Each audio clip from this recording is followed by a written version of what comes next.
All right, everybody, welcome to another episode of Comic Pros where we dove back into the great movie that was called Captain America the First Avenger.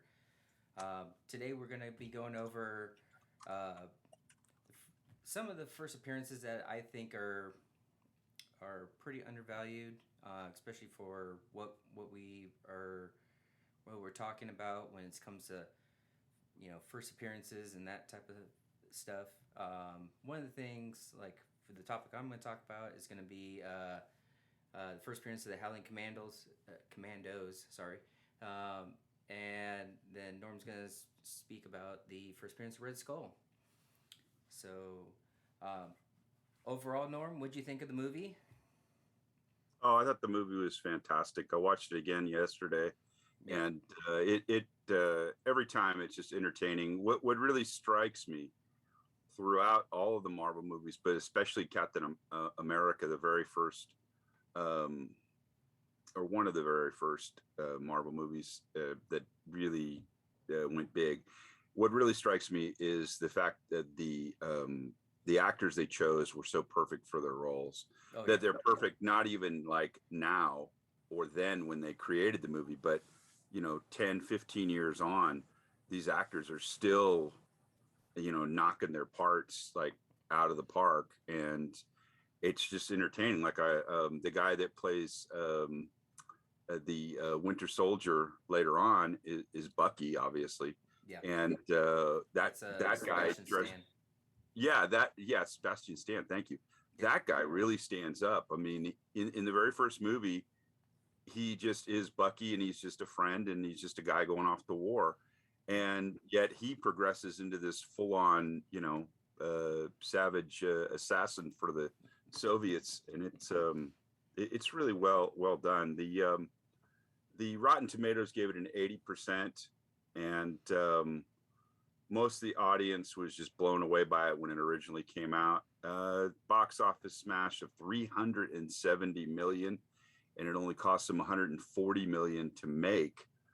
And the scenes where Steve Rogers is still shrunken into this little Oh, kind of pubescent man, so to yeah. speak, but it are still hilarious and still play even all these years later. And so no, I give it a big thumbs up. I enjoyed it. Yep. The character I chose to research for it was the Red Skull, and I learned a little bit about that, and I look forward to sharing that with our listeners. And what did you think of the movie? Oh, I thought it for Captain America movie. I thought it was done extremely well. There's a lot of things that were drawn straight out of the comic books. I mean, they were just straight from the pages. Um, the suit Yeah, was a little. I can understand where they got the suit from. So I'm okay with it. Uh, Now in like later Captain America films, I wasn't a big fan of the suits, but we'll get into those in future episodes. Um, but yeah, so all around, I thought it was a great movie. It's always fun to watch time and time again, which really stands out to be a really good movie. So definitely a thumbs up on my behalf.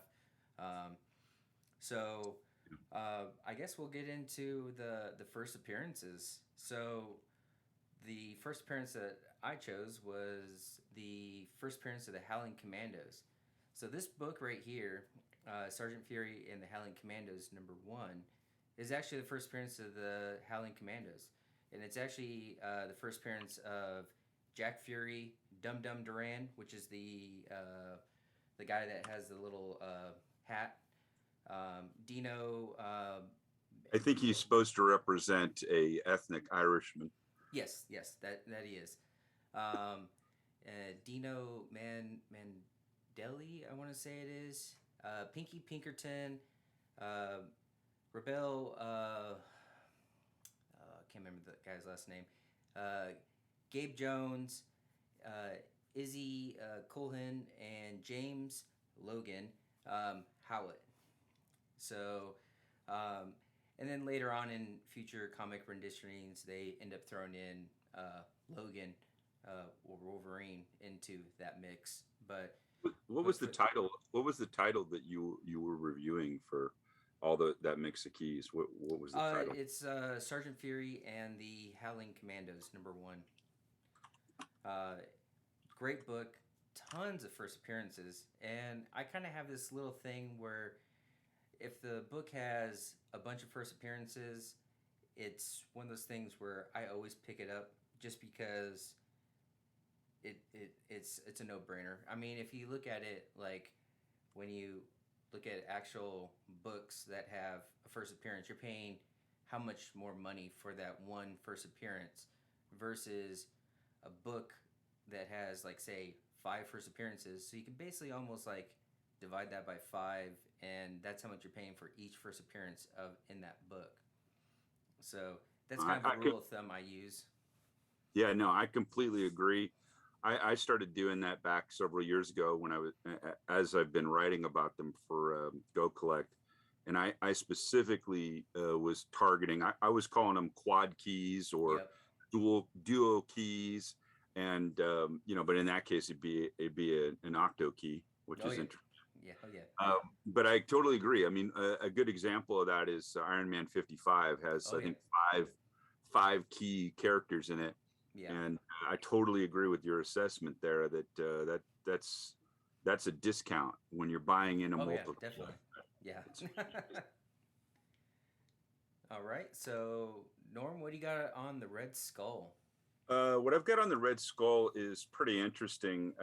The what I found was first off, his first appearance was actually in Captain America Comics #1, Yep. and it was more of just a mask type thing. A recent grade on that sold an 8.5 grade sold for 384,000 in January, and that's the original old school 1941 Captain America. Yep. And then he appears later in the early 50s, but I didn't record that book here. It didn't have as much to do with the ongoing saga of Captain America, in my opinion. So what I jumped to was the Silver Age first appearance, which was Red Skull in the Silver Age. Yep. Grade book is 8.0, and it's returned 71% over the last 2 years. It's got a brilliant cover, which actually states on the cover, and this is kind of rare for keys. They don't always state what's going to happen in them or who's going to appear, but it essentially says "Enter the Red Skull." Yeah. Most recent sale on eBay is very reasonable, priced at $495. Now that might seem like a lot, but this book is 56 years old, Yeah. something along those lines. So you're getting a heck of a deal if you pick one up. For those of us out there that are doing lower grade options, a grade 2.5 sold recently in June for 130 and has one of the highest returns of any grade, which is 177% a return for that book. So it's still cheap, it's still returning good value, and people should be picking these up if they want to stay ahead of the game and Oh not pay yeah. full retail price in a few years, because these are just going to continue to go up and up and up. Yeah. I mean, that's what's really nice about a lot of the Silver Age stuff is that it does go up over time, and they're just slow creepers. And but I mean, first appearance Red Skull in the Silver Age. That's a phenomenal book. I absolutely love the cover. Um, they kind of sometimes refer to that one as the controversial Red Skull, just because he has the swastika on his chest. Oh yeah, I see Um, that. I see that, the yeah, white swastika. yeah. Yeah, So it's amazing they would do that because they used swastikas all over the place back in the day to kind of signify the villains. yeah. Well, and I mean, it's a World War II bad Absolutely. guy, so it makes sense. Later on, they end up getting basically censored due to the comic book Code. certifiers code, and so Yeah. they had to end up actually taking all those off, and that's why for a lot of reasons they can't sit there and go and reprint a lot of these books because it doesn't fall within that comic book code.